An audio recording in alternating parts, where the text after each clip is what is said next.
শুরুতে আমরা আল্লাহ রাব্বুল ইজ্জা ওয়াল জালালের দরবারে শুকরিয়া জ্ঞাপন করছি যে আল্লাহ তাআলা এত চমৎকার একটি পরিবেশে আমাদের প্রিয় মাতৃভূমি বাংলাদেশ থেকে হাজার হাজার কিলোমিটার দূরে দক্ষিণ কোরিয়ার এই ইউনিভার্সিটির এই স্টেডিয়ামে কিছু দিনই কথা শুনবার জন্য আমাদেরকে আসার বসার সুযোগ করে দিয়েছেন। আল্লাহ রাব্বুল ইজ্জা ওয়াল জালালের দরবারে লাখো কোটি শুকর এবং সুজুদ এবং প্রশংসা শেষে আমি আজকের এই প্রোগ্রামের অর্গানাইজিং কমিটিকে অন্তরের অন্তঃস্থল থেকে ধন্যবাদ জানাতে চাই, যারা দীর্ঘদিন অনেক চেষ্টা করে অনেক আয়োজন করে আজকের এই চমৎকার ফুলের বাগানকে তারা সাজিয়েছেন। তাদেরকে আমরা শুভেচ্ছা জানাই, ধন্যবাদ জানাই। আজকের এই প্রোগ্রামে উপস্থিত আছেন দক্ষিণ কোরিয়া প্রবাসী বিশিষ্ট ব্যবসায়ী ভাইয়েরা, চাকরিজীবী ভাইয়েরা, শ্রমজীবী ভাইয়েরা, এবং দেখতে পাচ্ছি গ্যালারিতে পর্দার অন্তরালে আমাদের মা বোনেরা এসেছে, কচিকাচা সোনামণিরা। তারপর আমি এখানে সিকিউরিটি ডিপার্টমেন্টকে দেখলাম, police department, and I would like to thank from the bottom of my heart to the Daejeon University Authority for giving us this nice venue to organize such an amazing program. May Allah bless them with guidance. আমরা সবাই বলি আমিন। আল্লাহ শুকরিয়া যে আমরা আমাদের প্রিয় শায়েখ আস-সুন্নাহ ফাউন্ডেশনের চেয়ারম্যান শায়েখ আহমদুল্লাহ হাফিজাহুল্লাহ ওয়া রাআহকে পেয়েছি। উনি কথা বলার পরে আর কিছু বলার অবকাশ থাকে না, সুযোগ থাকে না, এত সুন্দর করে বলেন, ঠিক কিনা বলেন? আমরা আল্লাহর কাছে দোয়া করি, প্রার্থনা করি শায়েখের আলোচনা থেকে যেন আমরা উপকৃত হতে পারি। শায়েখ যে দিক নির্দেশনামূলক বক্তব্য আমাদের সামনে উপস্থাপন করলেন, আমরা যেন সেগুলোর উপর আমল করতে পারি। প্রিয় ভাইরা, যে টপিকটি আমি চুজ করেছি আপনাদের জন্য আজকের এই কনভেনশনে বা কনফারেন্সে, সেটা হচ্ছে আমাদের প্রিয় নবী বিশ্বনবী মুহাম্মদ রাসূলুল্লাহ সাল্লাল্লাহু আলাইহি ওয়াসাল্লামের আচরণ কেমন ছিল। কেমন ছিল আমার প্রিয় নবীজির আচরণ? তিনি মানুষের সাথে কেমন আখলাকে, কেমন ব্যবহার তিনি করতেন, কেমন ডিলিংস করতেন, তার ইন্টারাকশনগুলো মানুষের সাথে কেমন ছিল, তার আচরণ কেমন ছিল, এই টপিকে আমরা কথা শুনবো। আমরা যদি কোরআনকে জিজ্ঞেস করি যে কোরআন তুমি বলো তো বিশ্বনবী সাল্লাল্লাহু আলাইহি ওয়াসাল্লামের আচরণ কেমন ছিল, আমার নবীর আখলাক কেমন ছিল, ব্যবহার কেমন ছিল, কোরআন খুব প্রিসাইজলি আমাদেরকে জানায় এবং বলে যে ওয়া ইন্নাকা লাআলা খুলুকিন আযীম, and verily you are on a very good standard of character. এর অর্থ হচ্ছে নবী হে, নিশ্চয়ই আপনি নৈতিক চরিত্রের সর্বোচ্চ মানের উপর প্রতিষ্ঠিত। সুবহানাল্লাহ। চারিত্রিক মাধুর্যতা, চারিত্রিক নির্মলতা, উন্নত চরিত্র, সর্বোত্তম চরিত্র বলতে আমরা যা বুঝাই তার সবটা দিয়ে আল্লাহ তাআলা বিষ্ণু ইসলামের চরিত্রকে নির্মাণ করেছেন। বিষ্ণু ইসলামের মাথার চুল থেকে পায়ের নখ পর্যন্ত একটা কলমের কালির ডট ফেলার ক্ষমতা বিশ্বের কারণে, ঠিক কিনা বলেন? এজন্য আল্লাহ বলছেন ওয়া ইন্নাকা লাআলা খুলুকিন আযীম, নৈতিক চরিত্রের সর্বোচ্চ স্ট্যাটাস, সর্বোচ্চ মানে আপনি নবী হে প্রতিষ্ঠিত। এবং তিনি বলতেন ওয়া ইন্নামা বুইসতু লিউতাম্মিমা মাকারিমাল আখলাক, আমি উত্তম আচরণের পূর্ণতা দান করার জন্য এই পৃথিবীতে এসেছি। উত্তম চরিত্রের পূর্ণতা দিতে, চারিত্রিক পূর্ণতা দিতে, বিশ্ববাসীকে উত্তম চরিত্র শেখাবার জন্য এই পৃথিবীতে এসেছি। বিষ্ণু ইসলামের চরিত্রের চাইতে সুন্দর চরিত্র এই পৃথিবীতে কারো কি হতে পারে? আমরা তো আমাদের নেতাদের চরিত্রের ব্যাপারে বলি আমার নেতার চরিত্র ফুলের মতো। আসলে কোথায় কি বলতে হবে এই সেন্সটাই আমাদের নাই। আল্লাহু আকবার। বিষ্ণু ইসলামের চরিত্রের ব্যাপারে স্বয়ং আল্লাহ তাআলা সার্টিফাই করেছেন। এবং আম্মা জান আয়েশা রাদিয়াল্লাহু তাআলা আনহাকে যখন জিজ্ঞেস করা হতো যে হে আম্মা, আপনি বলেন তো আমাদের নবীজির চরিত্র কেমন ছিল, কাইফা কানা খুলুকু রাসূলিল্লাহ, কেমন ছিল নবীর চরিত্র, সাহাবারা বড্ড আগ্রহ নিয়ে জিজ্ঞেস করতেন। আম্মা জান আয়েশা বলেছেন কানা খুলুকুহু আল কোরআন, বিষ্ণু ইসলামের চরিত্র ছিল কোরআনী চরিত্র। কোরআনে যা করতে বলা হয়েছে, যা করতে বারণ করা হয়েছে, তা প্র্যাকটিক্যালি বিশ্বনবীর জীবনে সেটা করে দেখানো হয়েছে। এবং তিনি বলতেন ইনদামা রাসূলুল্লাহ সাল্লাল্লাহু আলাইহি ওয়াসাল্লাম ইয়ামশি আলাল আরদ কাআন্নাল কুরআন ইয়ামশি আলাইহি, বিষ্ণু ইসলাম যখন রাস্তা দিয়ে হেঁটে যেতেন as if a living Quran is walking on the street, মনে হতো একটা জীবন্ত কোরআন রাস্তা দিয়ে হেঁটে যাচ্ছে। এত সুন্দর ছিল বিষ্ণু ইসলামের চরিত্র। উনি যে নিজেই উত্তম আচরণের ছিলেন তাই নয়, তিনি সর্বোত্তম আচরণ যেন আমরা অর্জন করি এটার ব্যাপারে গুরুত্ব আরোপ করেছেন। রাসূল সাল্লাল্লাহু আলাইহি ওয়াসাল্লামকে জিজ্ঞেস করা হলো নবী হে, কোন জিনিস মানুষকে সবচেয়ে বেশি আল্লাহর জান্নাতে প্রবেশ করাবে? সুইলা রাসূলুল্লাহ সাল্লাল্লাহু আলাইহি ওয়াসাল্লাম আন আকসারি মা ইউদখিলুন নাস আল জান্নাহ, জিজ্ঞেস করা হলো নবী কোন জিনিস মানুষকে বেশি জান্নাতে ঢুকাবে? বিষ্ণু বললেন তাকওয়াল্লাহ ওয়া হুসনুল খুলুক। এক হচ্ছে আল্লাহর ভয়, আরেক হচ্ছে সুন্দর আচরণ। সুবহানাল্লাহ। তাহলে এই হাদিস থেকে বুঝলাম যারা বেশি নামাজ পড়বে তারা বেশি জান্নাতে ঢুকবে নাকি? নামাজ পড়তে পড়তে যারা কপাল কালো করে ফেলছে এরা ঢুকবে না? যারা হজ করতে করতে বড় হাজী সাহেব হয়েছে, জিকির করতে করতে হাতে 3-4টা তাসবিহ রেখেছে, তাদের কথা বলা হয়েছে? এগুলো নিঃসন্দেহে অনেক বড় আমল, কিন্তু সবচাইতে বেশি জান্নাতে প্রবেশ করাবে যে আমল, বিষ্ণু বললেন এক হচ্ছে আল্লাহর ভয়, আরেক হচ্ছে সর্বোত্তম আচরণ। প্রিয় ভাইরা, ইসলামের মেজাজটাকে চিনে নেন, ইসলামের এসেন্সটাকে বুঝে নেন।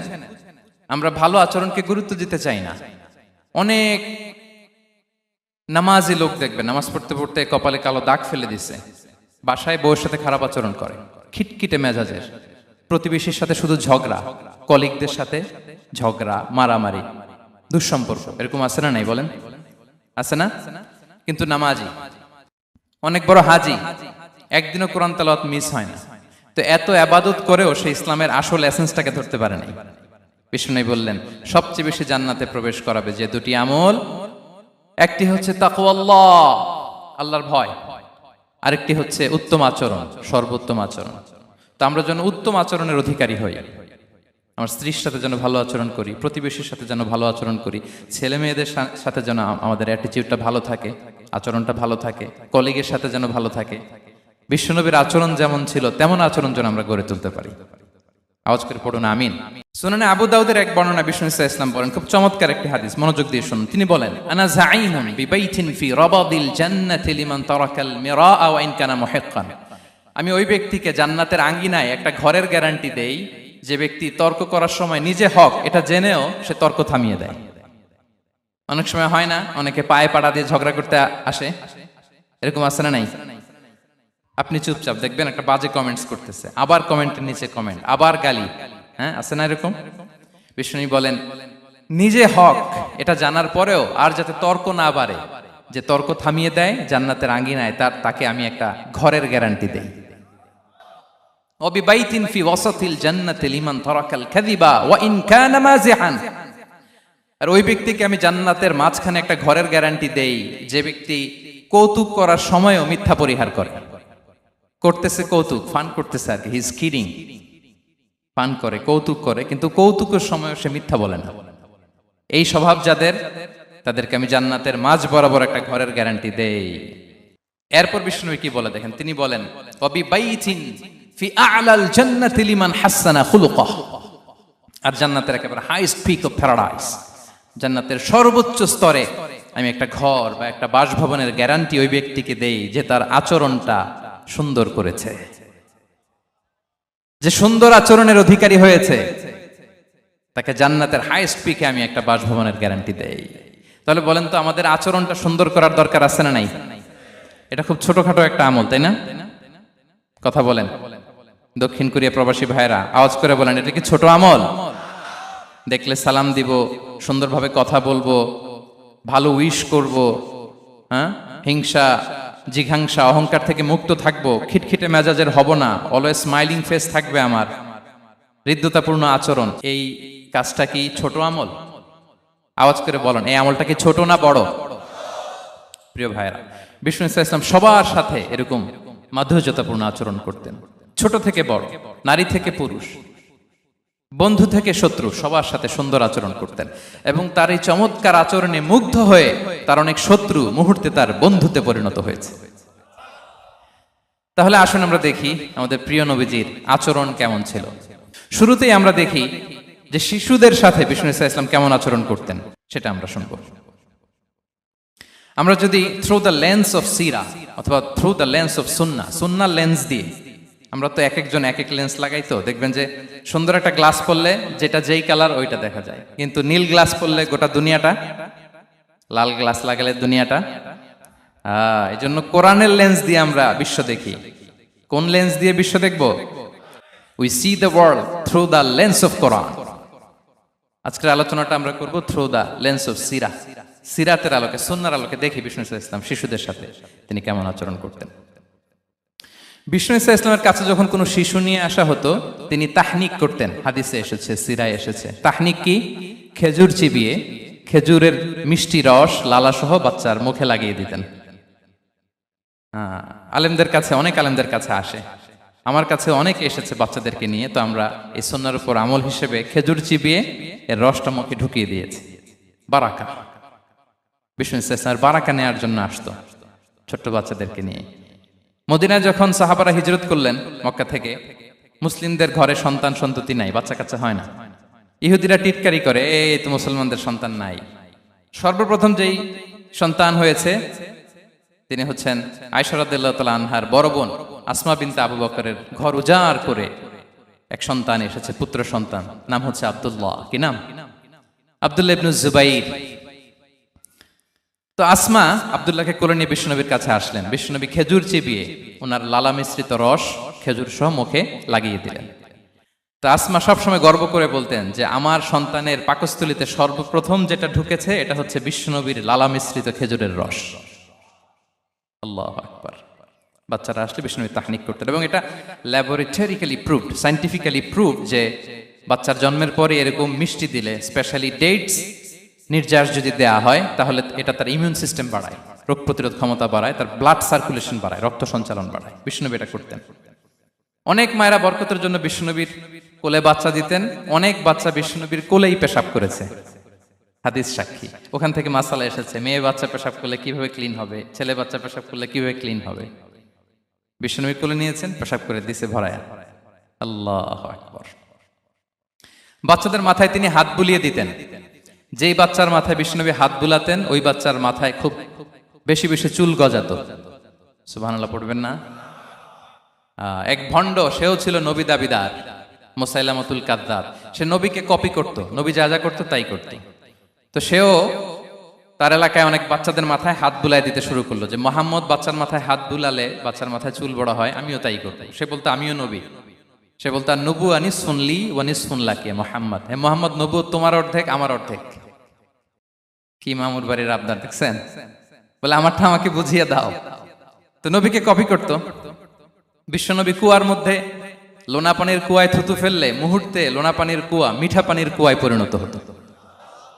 তো এই বদমাসটা যখন কপি করে থুতু মারছে ওদের এলাকার কুয়ায়, ওটা ছিল মিঠা পানি, ওটা মুহূর্তের মধ্যে লোনা পানির কুয়া হয়ে গেছে। তো বিশ্বনবীকে কপি করে সে তার এলাকার নবজাতক বাচ্চাদের মাথায় যখন হাত বুলিয়ে দিতে শুরু করলো, পরবর্তীতে দেখা গেল ওই বাচ্চাগুলো আজীবন ছিল টাক মাথা। চুল বাড়বে তো দূরের কথা, এদের মাথায় চুলই ওঠে নাই। আল্লাহু আকবার, মুজিজাতুন নবী। তো বিশ্বনবী মাথায় হাত বুলিয়ে দিতেন, বাচ্চাদেরকে চুমু খেতেন। আপনারা বাচ্চাদেরকে কোলে নেবেন, আদর করবেন, চুমু খাবেন, বিশ্বনবীর সুন্নাহ এটা। বাচ্চাদের সালাম দিতেন।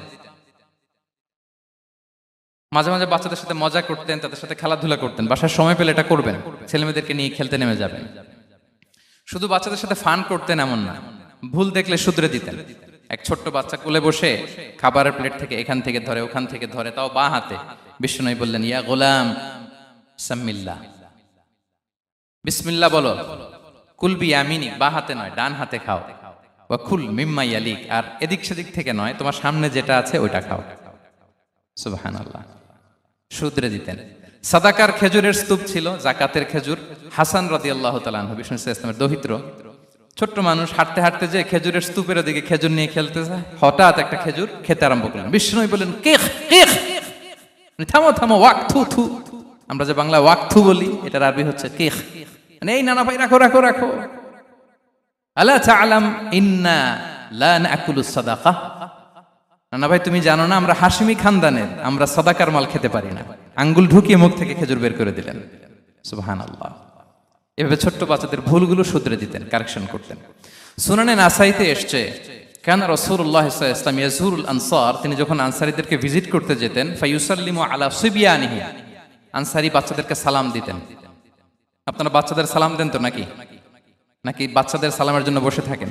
অনেকে মনে করে যে আমি মুরব্বী হাজী সাহেব, 80 বছর বয়স, আমি তো শুধু সালাম পাবো, আমি দিব কেন? এরকম একটা ভুল ধারণা আছে না? সালাম শুধু ছোটরা দিবে, ব্যাপারটা কি এমন না। ছোটরা বড়দের দিবে, বড়রা ছোটদের দিবে, সবাই সবাইকে দিবে। ঠিক কিনা বলেন? ইনশাআল্লাহ বলেন সবাই।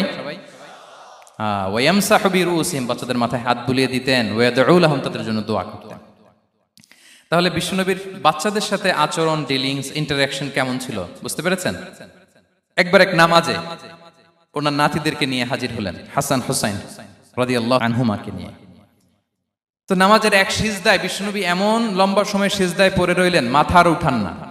মুসল্লিরা তো অবাক, সাহাবারা ভাবলেন হায় রে, নবীজি অসুস্থ হয়ে গেলেন নাকি, অথবা ওহী নাজিল হলো নাকি।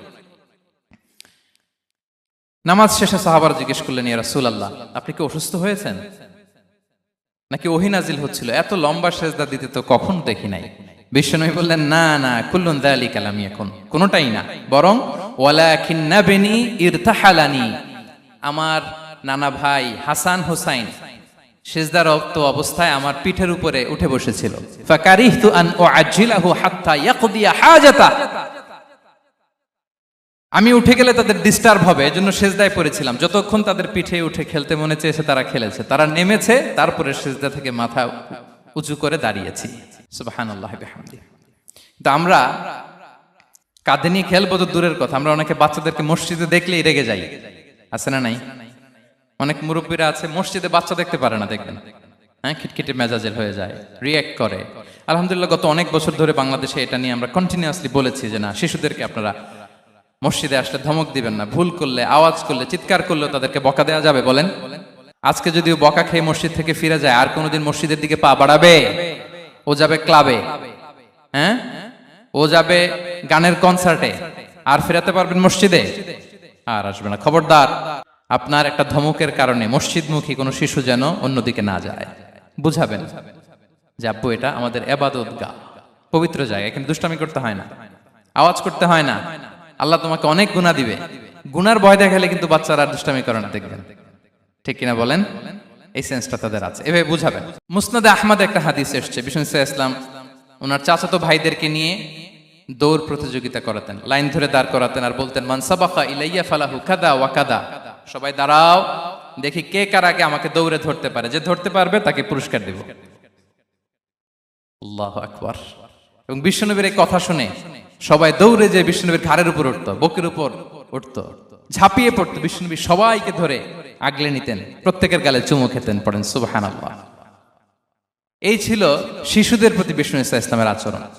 তো আমরা এরকম আচরণ করি কিনা? আমাদের আচরণটা আমাদের বাচ্চা, আমাদের আত্মীয় স্বজনের ছোট ছেলে মেয়ে, আমরা কোথাও শিশুদেরকে যদি দেখি, আমরা তাদের সাথে কিভাবে আচরণ করি একটু মিলিয়ে নিন। কার আচরণ কেমন, এরকম করেন কিনা আমি আর জিজ্ঞেস করতে চাইলাম না, জাস্ট আস্ক ইউরসেলফ, নিজেকে জিজ্ঞেস করুন যে আমরা আমাদের বাচ্চাদের সাথে এরকম আচরণ করি কিনা। তাহলে প্রথম পয়েন্টটা ক্লিয়ার। আচ্ছা, শিশুদের পার্ট শেষ, এবার দেখি বয়স্কদের সাথে, অ্যাডাল্টদের সাথে বিষ্ণু ইসলামের আচরণ কেমন ছিল, বড়দের সাথে কেমন আচরণ করতেন আমরা। আসুন দেখি। সাহাবারা তো সবচাইতে বেশি বিশ্বনবীর সঙ্গ পেয়েছেন, তাই না? তাদের সাথে কেমন আচরণ ছিল? যে আয়াতটি দিয়ে আমি শুরু করেছি, আল্লাহ বলেছেন, ফাবিমা রাহমাতিম মিনাল্লাহি লিনতা লাহুম ওয়ালাউ কুনতা ফাযযান গালিযাল কলবি লানফাদ্দু মিন হাওলিক। সাহাবারা বিশ্বনবীর এত ভালোবাসা পেয়েছেন, এত সুন্দর আচরণ পেয়েছেন, তারা বিশ্বনবীকে সবসময় আগলে রাখতে চাইতেন, ঘিরে থাকতে চাইতেন, তার সঙ্গ ছাড়তে চাইতেন না। পড়েন সুবহানাল্লাহ। বাসায় ভাল লাগে না, বিশ্বনবীর কাছে চলে যেতেন। ওয়াইফের সাথে মনোমালিন্য, নবীর দরবারে চলে যেতেন। এমনকি কোন সাহাবীর পেটে যদি ক্ষুধা লাগতো, ঘরে খাবার না থাকতো, তারা বিশ্বনবীর কাছে চলে যেতেন। তারা বলতেন, নবীর চেহারার দিকে তাকিয়ে থাকলেই আমাদের ক্ষুধা মিটে যেত। আগলে রাখতেন সবসময় বিষ্ণু ইসলামকে। আর সবসময় বিষ্ণু ইসলাম একটা স্মাইলিং ফেস নিয়ে তাদের সাথে কথা বলতেন, মুচকি হাসবেন। বিষ্ণু বলেন, তাবাসসুমুকা ফি ওয়াজহি আখিকা সাদাকা, you smile to your brother, it's a charity. তোমার ভাইয়ের দিকে তাকিয়ে তুমি যে মুচকি হাসো, এটা সাদাকা দেওয়ার সওয়াব কামিয়ে ফেলো তুমি। এবং সাহাবারা বলতেন, মা রাআইতু আহাদান আকসারা তাবাসসুমান মিন রাসূলিল্লাহ সাল্লাল্লাহু আলাইহি সাল্লাম। বিশ্বনবীর চাইতে বেশি কাউকে আমরা কোনোদিন মুচকি হাসি দিতে দেখিনি। মুচকি হাসেন তো আপনারা? মুচকি হাসবেন, হাসলে যদি সাদাকার সওয়াব হয়, তো আমরা মুখ গোমরা করে রাখবো কেন? দেখবেন, যিনি মুচকি হাসে তাকে সবাই পছন্দ করে, আর যিনি গোমরা মুখ থাকে তার দেখতে ভালো লাগে। আমার ভালো লাগে না, আপনাদের লাগে?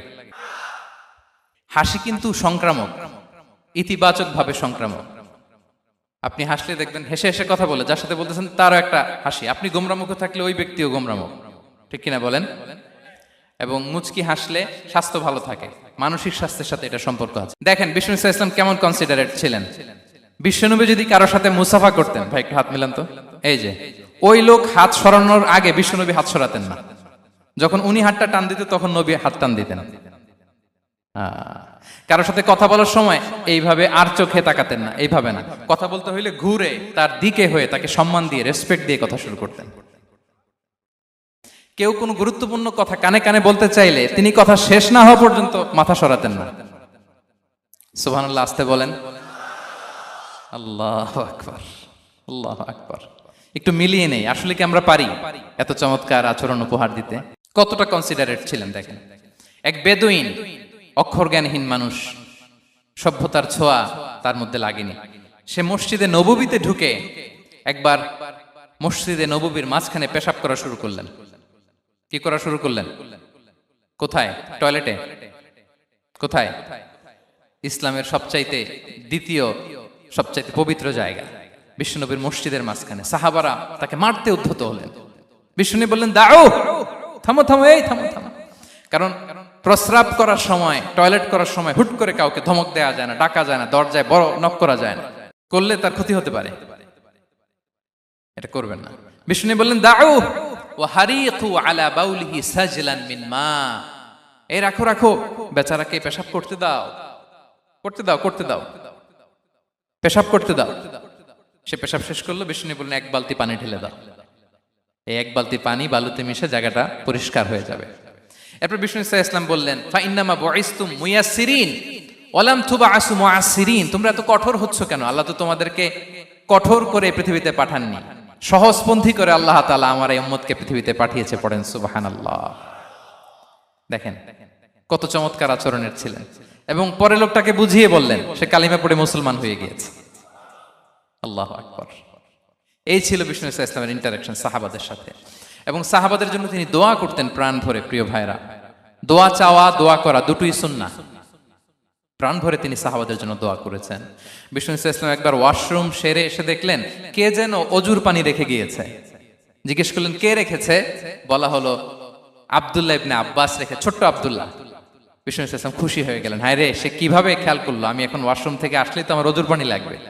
খুশি হয়ে একটা দোয়া করলেন তার জন্য। তিনি বললেন, আল্লাহুম্মা ফাক্কিহহু ফিদ্দীন ওয়া আল্লিমহু তা'ওয়িল, মানে হে আল্লাহ, আপনি তাকে দ্বীনের জ্ঞান দেন এবং কোরআনের ব্যাখ্যা তারে শিক্ষা দেন। বিশ্বনবীর এই দোয়া এমন ভাবে কবুল হয়েছে, এই আব্দুল্লাহ ইবনে আব্বাস যত মুফাসসির পৃথিবীতে আসবে সকল মুফাসসিরদের সম্রাট হিসেবে আল্লাহ তাকে কবুল করেছেন। বিশ্বনবীর দোয়া তারা পেয়েছেন। উম্মে সুলাইম রাদিয়াল্লাহু তাআলা আনহা, আনাস রাদিয়াল্লাহু তাআলা আনহুকে নিয়ে আসলেন। বললেন, নবী হে, আপনি এসেছেন, আমরা যে এত খুশি মদিনাবাসী, সবাই দেখে আপনার হাতে কিছু না কিছু হাদিয়া দেয়, আমি কি দিব? কিছু দেয়ার নাই, কিছু দেয়ার নাই, আমি গরিব মানুষ, আমি আমার নাড় ছেঁড়া ধন, কলিজার টুকরা আনাস, আমার শিশু সন্তানটারাই আপনারে হাদিয়া দিয়ে দিলাম। খুয়াইদিমুকা আনাস, নবী হে, সে আপনার ছোট্ট খাদেম হবে, আপনার কাজ করে দিবে। উদু আল্লাহ আলাহ, আপনি তার জন্য একটু দোয়া করেন। বিষ্ণুনবী দোয়া করলেন। কি দোয়া করলেন? আল্লাহুম্মা আকসির মালাহু ওয়া ওয়ালাদা, আল্লাহ আনাসের সম্পদও বাড়ায় দাও, ওয়া ওয়ালাদা, তার সন্তানও বাড়ায় দাও। দেখেন এই দোয়ার কি বরকত। এই দোয়ার বরকতে আনাস বলে, মদিনাতে যত খেজুর বাগান ছিল সবগুলো খেজুর বাগানে বছরে খেজুর হতো একবার, কিন্তু নবীর দোয়ার বরকতে আমি আনাসের বাগানে খেজুর হতো বছরে 2 বার। আর উনার সর্বসাকুল্যে ছেলে মেয়ে ছিল, কোন বর্ণনায় 78 জন, কোন বর্ণনায় 80 জন। আমাদের পুরো বংশে আছে 80 জন। কথা বলেন, আপনার পুরো গোষ্ঠীতে 80 জন আছে? উনার শুধু ছেলে মেয়ে, একজনের ছেলে মেয়ে কয়জন? 80 জন। বিশ্বনবীর দোয়া কি ইন্টারেকশন দেখেন। একজন ট্রু লিডারের কি বৈশিষ্ট্য। তিনি সাহাবীদের ভালো গুণ দেখলে তাদেরকে উৎসাহিত করতেন, ইন্সপায়ার করতেন, প্রশংসা করতেন। আবু মুসা আল-আশআরী রাদিয়াল্লাহু তাআলা আনহু, তিনি রাত জেগে চমৎকার কণ্ঠে তেলাওয়াত করতেন। একদিন তার ঘরের পাশ দিয়ে বিষ্ণুনবী যাচ্ছিলেন। পরের দিন বললেন, আবু মুসা, আমি কিন্তু তোমার কণ্ঠ শুনেছি, বড় সুরেলা গলা তোমার। লাকাত উতিতা মিজমারান মিন মাজামিরি আলি দাউদ, দাউদ নবীর গলায় আল্লাহ যে সুরের ঝংকার দিয়েছেন, এই উম্মতের মধ্যে আল্লাহ তোমার গলায় সেই সুরের লহরী ঢেলে দিয়েছেন। আচ্ছা বলেন, নবী যদি প্রশংসা করে যে তোমার তেলাওয়াতটা খুব সুমধুর হয়েছে, তার কেমন লাগবে বলেন তো? আচ্ছা নবী বাদ দেন, শায়েখ আব্দুর রহমান সুদাইস এসে যদি আপনারে বলে তোমার কণ্ঠটা তো বড় মিষ্টি, কেমন লাগবে আপনার? আর স্বয়ং বিশ্ব নবী যদি বলে, সুবহানাল্লাহ পড়বেন না? আল্লাহু আকবার। এইভাবে রাসূল সাল্লাল্লাহু আলাইহি ওয়াসাল্লাম সাহাবাদেরকে উৎসাহিত করতেন। মাঝে মাঝে প্রশ্ন করতেন, তাদের অ্যাটেনশন গ্রো করার জন্য তিনি প্রশ্ন করতেন। একবার বলেন দেখি, কে বলতে পারে ইন্না মিনাশ শাজারি শাজারা লা ইয়াসকুতু ওয়ারাকুহা মাসালুহা মাসালুল মুমিন, একটা গাছ আছে, এই গাছের পাতা ঝরে না, এর দৃষ্টান্ত মুমিনের দৃষ্টান্ত। কে পারো দেখি? কোন সাহাবী পারে না, কারণ তারা ভাবতেছিল দূরের ওই সিরিয়ার কোন গাছ হবে, অমুক জায়গার মরুভূমির গাছ হবে, ঘরের পাশে যে খেজুর গাছ ওইটা আর কেউ ভাবে না। ভাবছে প্রশ্ন যেহেতু করছে, এত সহজ উত্তর হইলে তো প্রশ্ন করার কথা ছিল না। তারা এইটা বলে ওইটা বলে, ক্যাকটাস গুলমলাতা ওই গাছ। নবী বলে না, ইন্নাহা আন-নাখলা, এটা খেজুর গাছ। কি গাছ? তো আব্দুল্লাহ ইবনে ওমর তখন খুব ছোট, তিনি মনে মনে ধরে ফেলছিলেন, কিন্তু ভয়ে বলে না। তো বাসায় যে ওমর রাদিয়াল্লাহু বলে, আব্বা আপনারা কেউ পারেন না, আমি তো জানতাম এটা খেজুর গাছ, তো বললা না যে? আব্দুল্লাহ বলে, আপনি পারেন না, অন্যান্য সাহাবারা বাপ চাচারা কেউ পারে না, আমি কেমনে কই? ওমর রাদিয়াল্লাহু বললেন, আজকে যদি তুমি বলতে পারতে লাল উট পেলে আরবরা যে যত খুশি হয় আমি তার চেয়েও বেশি খুশি হয়ে যেতাম। নবীর সামনে আমার বুকটা এত বড় হয়ে যেত। আল্লাহু আকবার। দেখেন, প্রশ্ন ছুড়ে দিয়ে মনোযোগ আকর্ষণ করতেন সাহাবাদের। রসিকতা করতেন মাঝে মাঝে, রসিকতা। এক সাহাবী বলেন, ইয়া রাসূলুল্লাহ, আমার চলতে বড্ড কষ্ট হয়, আপনি যদি দয়া করে আমাকে একটা উট দিতেন তাহলে আমি রাইড নিতাম এটার উপরে, এটা দিয়ে চলতাম, সফরের কষ্ট কমে যেত। বিষ্ণু বলেন, যাও ঠিক আছে, তোমাকে একটা উটের বাচ্চা দিব। কি দিব? সাহাবী বলেন, ইয়া রাসূলুল্লাহ, আমি চাইলাম কি আর আপনি বললেন কি? আমার তো লাগবে এমন উট যেটা দিয়ে মরুভূমিতে চলা যায়। বিষ্ণু বললেন, ওই উটটাও তো অন্য কোনো না কোনো উটের বাচ্চা। সুবহানাল্লাহ পড়বেন না? ছোট্ট কথা, দেখেন কি রসিকতা, কি সেন্স অফ হিউমার। সুবহানাল্লাহ। সাহাবীদের সাথে এক কাতারে মিশে কাজ করতেন, নিজ হাতে সাহাবীদের সাথে মিশে কি করেছেন? মসজিদে নববী নির্মাণ করেছেন।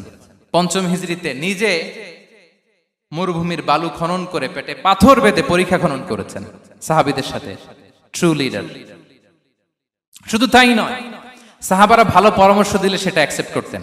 আমাদের মধ্যে অনেকের একটা ইগোইস্টিক ঝামেলা আছে, বাড়ির কাজের মেয়ে বলছে, কাজের ছেলে বলছে, এই আমার স্টাফ বলছে, এটা আমি কেন শুনবো? এরকম একটা মেন্টালিটি অনেকের আছে না নাই? অনেক সময় তাদের মধ্য থেকেও ভালো পরামর্শ আসতে পারে না? বলেন পারে কিনা? বিশ্বনবী দেখতেন কেউ ভালো পরামর্শ দিলে সেটা পিক করতেন, নিয়ে নিতেন। বদরের যুদ্ধে মুসলিম সৈন্যরা কোথায় ক্যাম্প করবে, বিশ্বনবী হঠাৎ একটা জায়গায় ক্যাম্প স্থাপনের নির্দেশনা দিলেন। হাব্বাব ইবনুল মুনজির রাদিয়াল্লাহু তাআলা আনহু, তিনি বললেন, ইয়া রাসূলুল্লাহ, অনুমতি দিলে একটা কথা বলবো। কি কথা? এই যে আপনি ক্যাম্প স্থাপন করলেন এখানে, এটা কি আল্লাহর আদেশে না আপনার ইচ্ছায়? নবী বললেন, আমার ইচ্ছা, এটা আল্লাহর আদেশ নয়। তাহলে ঠিক হয় নাই, লোকেশন সিলেকশন ঠিক হয় নাই। তাহলে কোথায়? হাব্বাব বললেন, ইয়া রাসূলুল্লাহ, ওই যে কূপ দেখা যায় ওখানে, দ্যাটস আওয়ার লোকেশন, ওখানে করলে ভালো হবে। কেন? বলতেছে, আমরা ওখানে ব্যারিকেড দিয়ে রাখবো, পানি আমাদের কন্ট্রোলে থাকবে, কুরাইশরা পানির অভাবে যুদ্ধ ছাড়াই মরবে, আমরা পানি খেয়ে যুদ্ধ করবো। সুবহানাল্লাহ বলেন। বিশ্বনবী সাথে সাথে হাব্বাবের কথা মেনে নিলেন, বলে যে না, আমি যে ডিসিশন দিয়েছি সৈন্যদের মধ্যে আবার ছড়িয়ে দাও, we should change our location. আল্লাহু আকবার। তাহলে সাহাবাদের সাথে ইন্টারেকশন কি ফ্র্যাঙ্কলি, কি ওপেন মাইন্ডেড। সুবহানাল্লাহ বিহামদি। তাহলে শিশুদের সাথে গেল, বড়দের সাথে, সাহাবাদের সাথেও গেল। আল্লাহ। আচ্ছা, 3 নম্বরে স্টাফের সাথে, কর্মচারীর সাথে, সেবকের সাথে বিষ্ণু ইসলাম কি আচরণ করেছেন? বিষ্ণু ইসলামের অনেক খাদেম ছিল, সিরাতে এসেছে। সবার কথা তো বলা যাবে না, একজনের কথা বলি, আনাস রাদিয়াল্লাহু তাআলা আনহুর কথা। আনাস, লক্ষ্মীপুরে আমি এক জায়গায় ওনার কোন একটা ওয়াজ করতে যেয়ে আমি বললাম, আনাস নামটা কেমন লাগে? কারণ অনেকে বাচ্চা নিয়ে এসে বলে, হুজুর নাম রেখে দেন। তাই আমি বললাম, আজকে এখানে নাম দিয়ে দেই আনাস। এই বছর এই লক্ষ্মীপুরে যত বাচ্চা হবে যাদের মনে চায় আনাস রেখে দিয়েন। 3-4 বছর পরে শুনি আনাস দিয়ে লক্ষ্মীপুর ভরে গেছে। অনেকে আমাকে জানাইছে ছেলের নাম কি আনাস। তো বলে যে, ওই যে হুজুর আপনি 19 সালে আমাদের লক্ষ্মীপুরে এসে বলছিলেন, ওই কথা থেকে আমরা, পেটে ছিল বাচ্চা, আমরা নিয়ত করে ফেলছি আনাস রাখবো। আনাস নামটা অনেক সুন্দর না? সাহাবাদের নামগুলো চুজ করে করে ছেলেদের নাম রাখবেন। উনি ছিলেন বিষ্ণু ইসলামের খাদেম। কোনদিন তিনি কোন ওনার স্টাফকে, সেবককে, খাদেমকে মারধর করেন নাই, কোনদিন না। আমরা তো পান থেকে চুন খসলে, আল্লাহ, বাংলাদেশে ওই যে লোহার খুন্তি গরম করে কাজের মেয়ের পিঠে শেখা দেয়া হয়, এরকম আছে না নাই? ডাকাত বলেন। মানবাধিকার কর্মী, আবার নারী আন্দোলনের বড় নেত্রী, কিন্তু ঘরের ভেতরে দেখা যায় তার আসল চরিত্র। কারো আসল চরিত্র যদি জানতে চান কয়েকটা জায়গায় নক করলে জানা যায়। এক হচ্ছে তার বউ, তার ব্যাপারে কি বলে, তার স্ত্রী। এরপর তার ড্রাইভার কি বলে, তার ঘরের কাজের মহিলাটা কি বলে। এদের কাছে নক করলেই আপনি বড় সাহেবের আসল তথ্য পেয়ে যাবেন। কথা বুঝতে পেরেছেন? আনাস রাদিয়াল্লাহু তাআলা আনহু বলেন, খাদিমতুন নাবিয়্যা 10 সিনিন ফামা ক্বালা লি উফ ফামা ক্বালা লি লিমা সানা'তা ওয়ালা লিমা লা সানা'তা। আমি 1 বছর 2 বছর নয়, 10 বছর বিশ্বনবীর খাদেম ছিলাম। আওয়াজ করে বলেন তো কয় বছর? একদিনের জন্য আমার কোনো কাজে বিরক্ত হয়, ইস, আরে বিরক্ত হয়, আমরা এগুলো বলি না? একদিনের জন্য বলে না, একদিন, একটি মুহূর্তের জন্য।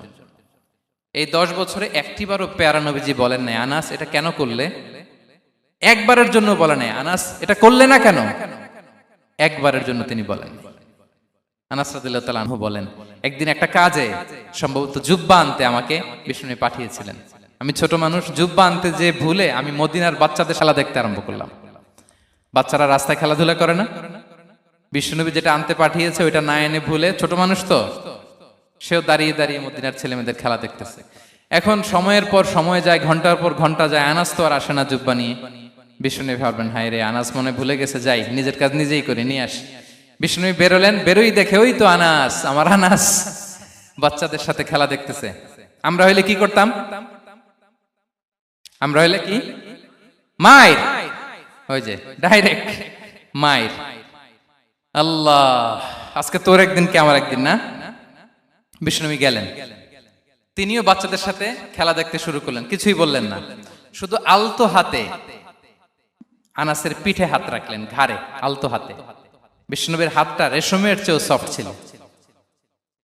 হাত রাখলেন, হাত রাখাতে আনাস রাদিয়াল্লাহু তাআলা আনহু ফানাযারতু ইলাই, তিনি বললেন আমি পিছনের দিকে তাকালাম, বিষ্ণুনবীর দিকে আমি তাকালাম। হঠাৎ করে দেখলাম যে বিষ্ণুনবী। তাকানোর পর পর আমি ভয় পেয়ে গেলাম, কিন্তু বিষ্ণু সাল্লাল্লাহু আলাইহি ওয়াসাল্লাম ধমকও দেয় নাই, কিরে আনাস তুই এখানে, এটাও বলে নাই। তাকালাম, ওয়া হুয়া ইয়াদহাক, তিনি একটা মুচকি হাসি দিলেন। বললেন, আনাস তোমাকে না কাজে পাঠিয়েছিলাম, এখানে কেন? আনাস বলে, ইয়া রাসূলুল্লাহ ক্ষমা করে দেন, আমি যাচ্ছি। আনাস বলে, বিশ্বনবীর সেদিনের মুচকি হাসির শাসন মরার আগের দিন পর্যন্ত আমার এই সোজা রাস্তায় রেখেছে। ভাইরা আমার, শাসন করতে জানলে পিট্টি দেয়া লাগে না, ধমক দেয়া লাগে না, মার দেয়া লাগে না। শাসন করতে জানলে একটা মুচকি হাসি দিয়ে শাসন করা যায়। এবার জানবো স্ত্রীর সাথে আচরণ। স্ত্রী, যার সাথে আমার সম্পর্ক খুবই গভীর, খুবই মজবুত, তার সাথে কেমন আচরণ ছিল? সিরাতে অনেক কথা এসেছে, আমাদের সময় নেই, সংক্ষেপে বলি। স্ত্রীদের তিনি আগে সালাম দিতেন, মসজিদ থেকে ঘরে পৌঁছে দিতেন, ঘরের কাজে সহযোগিতা করতেন, ওঠে ওঠার সময় হেল্প করতেন, মাঝে মাঝে স্ত্রীদের পরামর্শও নিতেন। আপনারা এগুলো করেন তো? করেন? এই যে আওয়াজ নাই, পেছনে কিন্তু ভাবিরা বসে আছে সবাই। উল্টা পাল্টা বললে এখানে উইটনেস আছে, খবর আছে আজকে। এগুলো করেন? করেন? হ্যাঁ, করতে হবে, করতে হবে। বিষ্ণু সাল্লাল্লাহু আলাইহি ওয়াসাল্লাম নিজ হাতে ঘরে উটের দুধ দহন করতেন, রুটি সেকা দিতেন, কাপড় সেলাই করতেন, এই কাজগুলো করতেন। এবং আম্মা জান আয়েশা রাদিয়াল্লাহু তাআলা আনহাকে এত ভালোবাসতেন, তিনি বলেন, আমি গোশত খেয়ে ওইটার হাড্ডিটা রেখে দিলে বিশ্বনবী আমার খাওয়া হাড্ডিটা নিয়ে আবার চুষতে শুরু করতেন।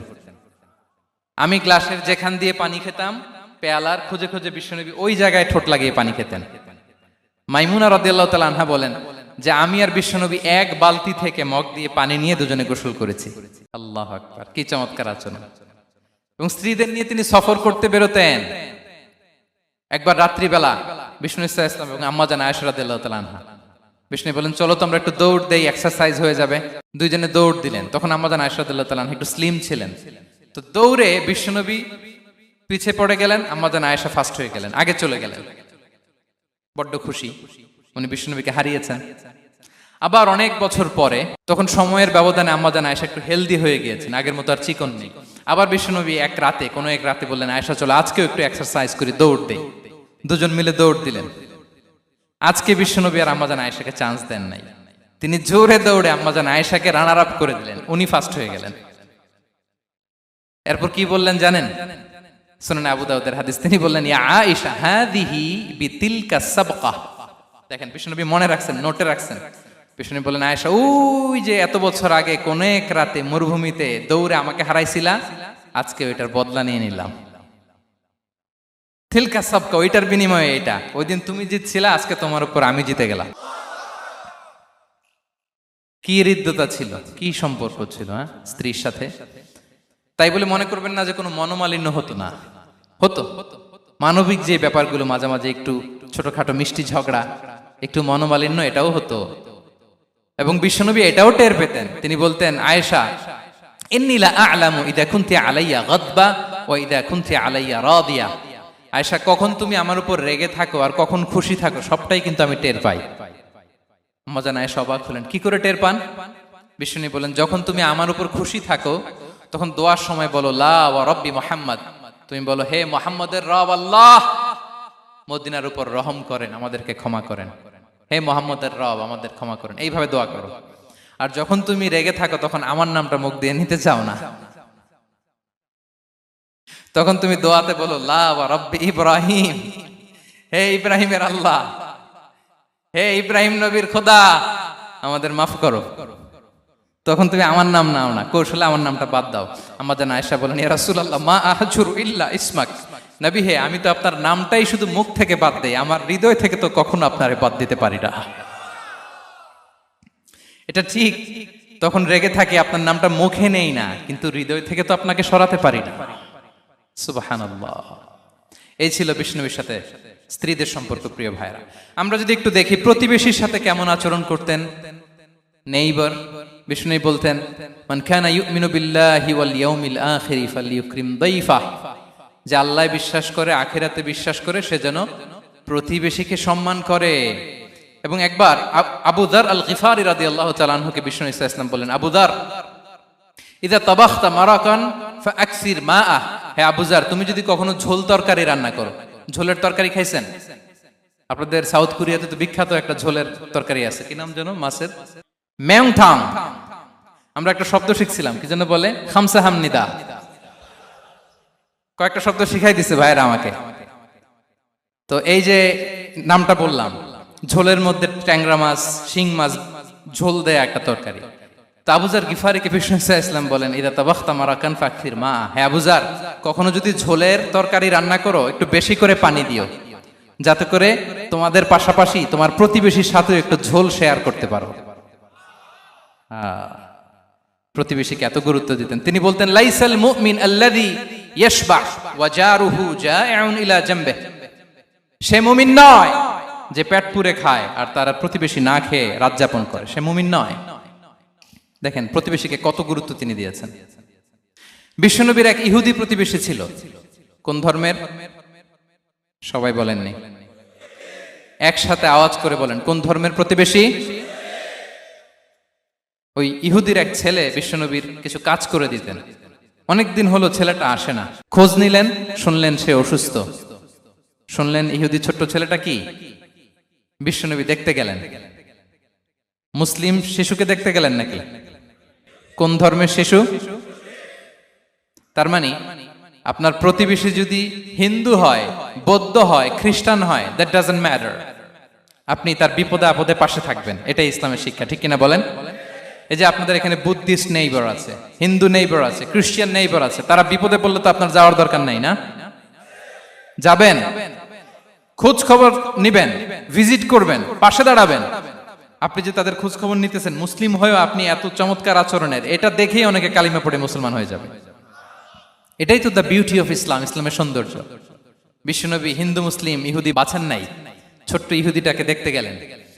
যে দেখে হায়রে কাতর হয়ে সে বিছানায় মৃত্যু শয্যায় শুয়ে আছে, বাচ্চাটার মাথায় হাত বুলিয়ে দিলেন। হাত বুলিয়ে বাচ্চাটাকে, ইহুদি বাচ্চাটাকে বললেন, আসলিম, হে শিশু, তুমি ইসলাম ধর্ম গ্রহণ করো। এখন ছোট্ট মানুষ, তার বাবা আবার পাশে দাঁড়িয়ে আছে, আব্বা কি বলে না বলে, সে নাযারা ইলা ওয়াজহি আবি, বাবার দিকে তাকালেন। তা বাবা বলে, আতি আবুল কাসিম, মানে বিষ্ণু ইসলামের কুনিয়াত, বড় ছেলে ছিল কাসেম, তাকে বলা হতো আবুল কাসেম। ইহুদি বাবা বলল, মোহাম্মদ যা বলে তাই করো। সাথে সাথে সে পড়ল আশহাদু আল্লা ইলাহা ইল্লাল্লাহ ওয়া আশহাদু আন্না মুহাম্মাদুর রাসূলুল্লাহ। বিশ্বনবী বেরোয়ার সময় বললেন আলহামদুলিল্লাহিল্লাযী আনকাযাহু মিনান নার, প্রশংসা সে আল্লাহ যে একটু আগে জাহান্নামী হওয়ার কথা ছিল, মুহূর্তে কালেমার মধ্য দিয়ে তাকে জান্নাতি বানিয়ে দিলেন। দেখেন প্রতিবেশীর সাথে কি আচরণ। ইহুদি প্রতিবেশীর পাশে দাঁড়িয়েছেন, অসুস্থ ভিজিট করেছেন। আমরা যেন আমাদের প্রতিবেশীর খোঁজ রাখি। অভুক্ত প্রতিবেশী রেখে আপনি পেট পুরে খেয়ে তাহাজ্জুদ পড়লে ওই তাহাজ্জুদ আল্লাহর দরবারে যাবে না। খবরদার, খবরদার, আমরা যেন প্রতিবেশীর সাথে সুসম্পর্ক রাখি। এবার যুদ্ধবন্দীদের সাথে বিষ্ণু ইসলাম কেমন আচরণ করেছেন। যুদ্ধবন্দী, POW, প্রিজনার অফ ওয়ার, যুদ্ধবন্দী পর্যন্ত যুদ্ধ হয়েছে, প্রতিপক্ষ হেরেছে, আমরা জিতেছি, তাদেরকে বন্দী হিসেবে আমরা পেয়েছি, তাদের সাথে ইসলাম কি আচরণ করতে বলে। আমরা তো অনেক যুদ্ধবন্দীদের ইতিহাস জানি পৃথিবীতে। আবু গারিব কারাগারের কথা শুনেছি আমরা ইরাকে, ঠিক কিনা? হ্যাঁ, পশ্চিমারা কি নির্যাতন করেছে। আমরা কিউবার গুয়ান্তানামো বের কথা শুনেছি, কি অমানবিক নির্যাতন তারা করেছে, কি টর্চার সেল তারা ওখানে করেছিল। সম্প্রতি আমরা আমাদের বাংলাদেশে আয়নাঘরের কথাও শুনেছি। তা আয়নাঘরে যাদেরকে টর্চার করা হয়েছে এরা যুদ্ধবন্দী? এরা তো কারাবন্দী, তাও অন্যায় ভাবে। এনফোর্স ডিসঅ্যাপিয়ারেন্স ছিল, অন্যায় ভাবে তাদেরকে গুম করা হয়েছে। অন্যায় ভাবে বছরের পর বছর যাদেরকে এভাবে কষ্ট দেয়া হয়েছে, ফ্যামিলি থেকে দূরে রাখা হয়েছে, কিয়ামতের দিন তাদেরকে আল্লাহ জালেমের কাতারে দাঁড় করাবে। ইসলাম কারাবন্দীদের দূরের কথা, যুদ্ধবন্দীদের সাথে ভালো আচরণের কথা বলেছে। আল্লাহ বলেন ওয়ায়ুতঈমুনা আত-তাআমা আলা হুব্বিহি মিসকিনাও ওয়া ইয়াতীমান ওয়া আসীরা। বিশ্বাসীরা গরিব দুঃখীদের যেমনি খাবার খাওয়ায়, যুদ্ধবন্দীদেরও খাবার খাওয়ায়, যুদ্ধবন্দীদেরও খাবার খাওয়ায়। এবং বিষ্ণু বলেছেন ইস্তাউসু বিল উসারা খায়রা, যুদ্ধবন্দীদের সাথে তোমরা ভালো আচরণ করো। বদরের যুদ্ধে 70 জন বন্দী হয়ে আসলো। বিশ্বনবী 70 জনকে সাহাবাদের মধ্যে ভাগ করে দিলেন, বললেন তোমরা খারাপটা খাবে, বন্দীদেরকে ভালোটা খাওয়াবে। কি নমুনা স্থাপন করেছে ইসলাম। সুমামা ইবনে উসাল রাদিয়াল্লাহু তাআলা আনহু নামে এক যুদ্ধবন্দীর ছোট্ট ঘটনা বলে আমি পয়েন্টটা শেষ করছি। ইয়ামামার বড় লিডার ছিলেন, যুদ্ধবন্দী হয়ে মদিনায় আসলেন, নাম সুমামা ইবনে উসাল রাদিয়াল্লাহু তাআলা আনহু। তখন মুশরিক ছিলেন, যুদ্ধবন্দী হিসেবে আনা হলো। তাকে মসজিদে নববীর পিলারের সাথে রশি দিয়ে বাঁধা হলো। বিষ্ণু বললেন সুমামা, কি অবস্থা তোমার, কেমন লাগে, তোমার সাথে কেমন আচরণ করা হবে বলো। বললেন মুহাম্মদ, তুমি চাইলে মারতেও পারো, বাঁচিয়েও রাখতে পারো। বিষ্ণু বললেন সুমামা, এ দুনিয়াটাই শেষ নয়, আখিরাতে বিশাল এক জগৎ পড়ে আছে। তুমি যদি শাহাদা বাক্য পড়ো আমাদের ভাই হয়ে যাবা, তোমার সেফটি সিকিউরিটির দায়িত্ব আমাদের, আমরা তোমরা সবাই মিলে এক।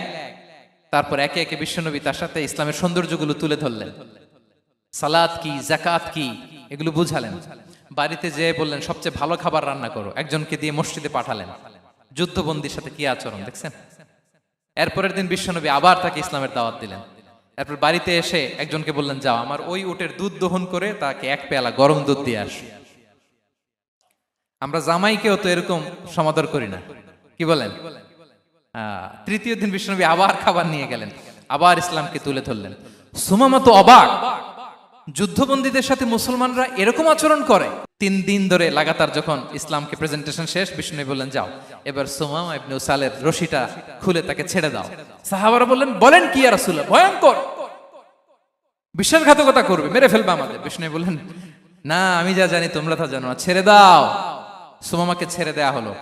সুমামা বের হলেন মসজিদ থেকে, ফিরে তার ভূখণ্ড, তার এলাকা ইয়ামামাতে তিনি গেলেন না। মদিনার মসজিদে নবীর পাশে খেজুর বাগানের পাশে তিনি অজু করলেন, গোসল করলেন, অজু করলেন। এরপর ফিরে এসে বিশ্বনবীর সামনে দাঁড়িয়ে বললেন আশহাদু আল্লা ইলাহা ইল্লাল্লাহ ওয়া আশহাদু আন্না মুহাম্মাদান আবদুহু ওয়া রাসূলুহু। আমি সাক্ষ্য দিচ্ছি আল্লাহ ছাড়া কোনো ইলাহ নেই, আপনি আল্লাহর প্রেরিত রাসূল। হে মুহাম্মদ, আপনার চাইতে নিকৃষ্ট মানুষ আমার কাছে কেউ ছিল না, কিন্তু এখন থেকে আপনার চাইতে কোনো প্রিয় মানুষ আমার জীবনে নেই। ইসলামের চাইতে নিকৃষ্ট কোনো ধর্ম আমার জানা ছিল না, আজ থেকে ইসলামের চাইতে প্রিয় ধর্ম আমার কাছে নেই। মদিনার চেয়ে নিকৃষ্ট কোনো শহর আমার কাছে ছিল না, সবচেয়ে অপছন্দের শহর, আজ থেকে মদিনার চেয়ে প্রিয় শহর আমার কাছে নেই। দিস ইজ ইসলাম। বিশ্বনবী বললেন হে নবী, আপনি আমাকে উমরার অনুমতি দিন। তিনি উমরা করতে গেলেন, বিষ্ণুনবী তাকে তালবিয়া শিখিয়ে দিলেন। এই প্রথম কেউ মুসলিম সুমামা ইবনে উসাল, উনিই প্রথম মুসলিমদের মধ্যে উমরা করেছেন তালবিয়া পড়তে পড়তে, লাব্বাইক আল্লাহুম্মা লাব্বাইক পড়তে পড়তে। উমরা করা শেষে ইয়ামামা থেকে গম আসতো মক্কায়, ওই গম পিষে রুটি বানিয়ে মক্কাবাসী খেয়ে বেঁচে থাকতো। উনি ঘোষণা দিলেন, মুহাম্মাদের অনুমতি ছাড়া ইয়ামামার একটি গমের দানা আজ থেকে মক্কায় পৌঁছবে না। সুবহানাল্লাহ পড়বেন না?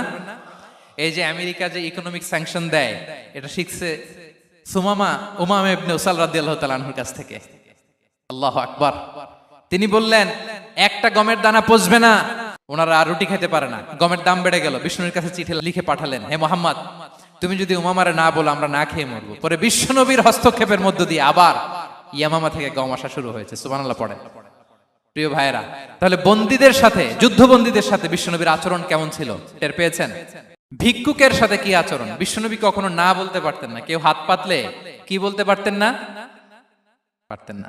এক ভিক্ষুক এসে বলে, এই মুহাম্মদ দাও, তোমার কাছে কি আছে দাও। নবী তখন চাদর পরা ছিলেন, চাদর ধরে এমন জোরে টান দিছেন বিশ্বনবীর ঘাড়ের চামড়া এখানে ছিঁড়ে গেছে, চামড়ায় দাগ পড়ে গেছে। বিশ্বনবী তার দিকে তাকিয়ে ওই যে মুচকি হাসির ম্যাজিক, আবার মুচকি হাসি দিয়ে বললেন, যাও তাকে কিছু দিয়ে দাও। সুবহানাল্লাহ পড়বেন না? আচ্ছা, ভিক্ষা করতে আইসা যদি আপনার জুব্বা ধরে টান মারে, জামার কলার ধরে টান মারে, এই দে, কি করবেন বলেন? ওই যে মায়ের, মানে ডানে ভাই আর কোনো সলিউশন নাই, খালি মায়ের, আইজো মায়ের খাইলো মায়ের। দেখেন, ভিক্ষা করতে এসে জামা ধরে টান দিয়ে ঘাড়ের চামড়ায় এখানে দাগ ফেলে দিয়েছে, কিন্তু বিশ্বনবী হাসি দিয়ে সলিউশন করলেন। সুবহানাল্লাহ পড়েন। শত্রুদের সাথে তিনি কেমন আচরণ করেছেন? আল্লাহ আল্লাহ আল্লাহ আল্লাহ। তায়েফের ময়দানে রক্তাক্ত হয়েছেন, রক্তাক্ত। পাহাড় রক্ষী ফেরেশতারা বলে, নবী আপনাকে রক্তাক্ত করেছে? তায়েফে কেন গেছিলেন বিশ্বনবী? জমির বায়না করতে না? তায়েফে জমি কিনতে গেছিল না? তায়েফবাসীকে জাহান্নামের আগুন থেকে বাঁচাতে রক্তাক্ত করা হয়েছে। পাহাড় রক্ষী ফেরেশতারা বললেন, নবী একটা আদেশ দেন, দুই দিক থেকে চাপা মেরে পুরো তায়েফবাসীকে মাটির সাথে মিশিয়ে ফেলবো, মাটির সাথে মিশে যাবে। বিষ্ণু বললেন, না না, তারা হয়তো ঈমান আনে নাই, তাদের ভবিষ্যৎ প্রজন্মের কেউ না কেউ লা ইলাহা পড়বে, কেউ না কেউ লা ইলাহা জপবে। তাই হয়েছে।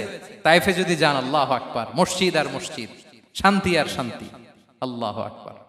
উহুদের ময়দানে দাঁত শহীদ হয়েছে, রক্তাক্ত হয়েছে, হেলমেট ভেঙে কপালে পাথর ঢুকেছে। ফেরেশতারা বললেন, আদেশ দেন উহুদ পাহাড় তাদের ঘাড়ের উপরে বসিয়ে। বিষ্ণু বললেন, না।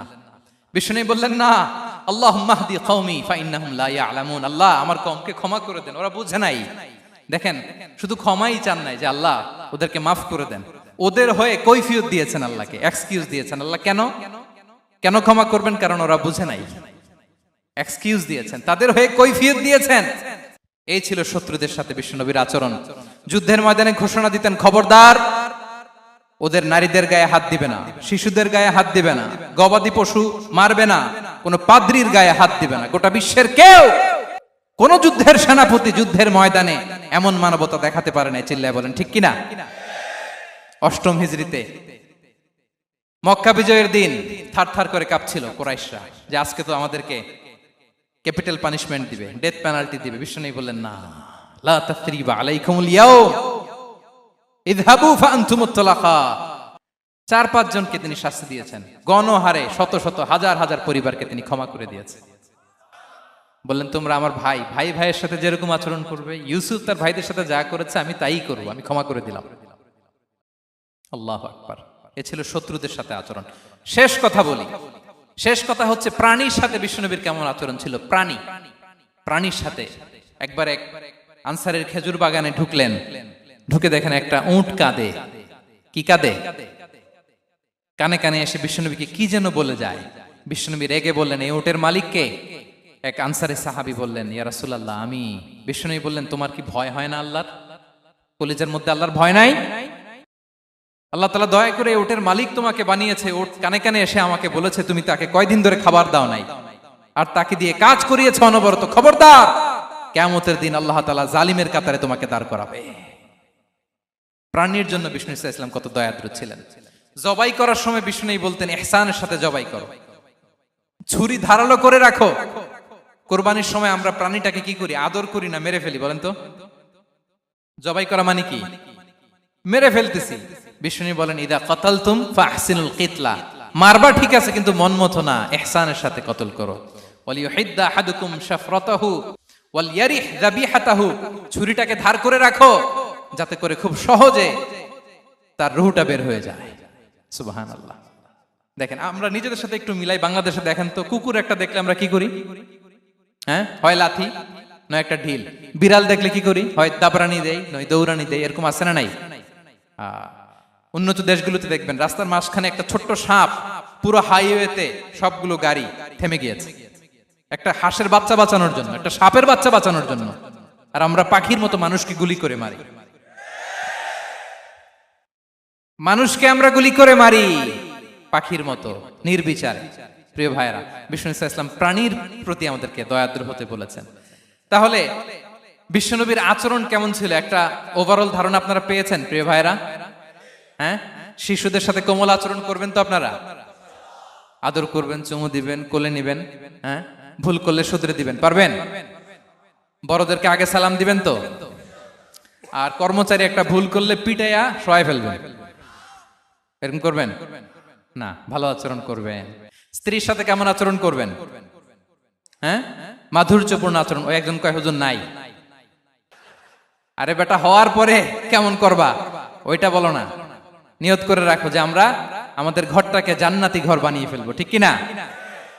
প্রতিবেশীর সাথে যেন আমরা ভালো আচরণ করি, কারাবন্দীদের সাথে যেন আমরা ভালো আচরণ করি। ভিক্ষুক হাত পেতেছে, স্যার 2 দিন ধরে কিছু খাই নাই, 5টা টাকা দেন। দাঁড়ায় না গ্লাসের সামনে, ওর হাতে থালা, একটা ভাঙ্গা থালা, আর আপনি স্যুট পরা স্যার না, আপনারে গাড়ির এদিক থেকে বের করে ওদিকে ভাঙ্গা থালা দিয়ে বসাইতে আর ওরে স্যুট পরে গাড়ির ভিতরে বসাইতে আল্লাহর কয় মিনিট লাগে বলেন তো?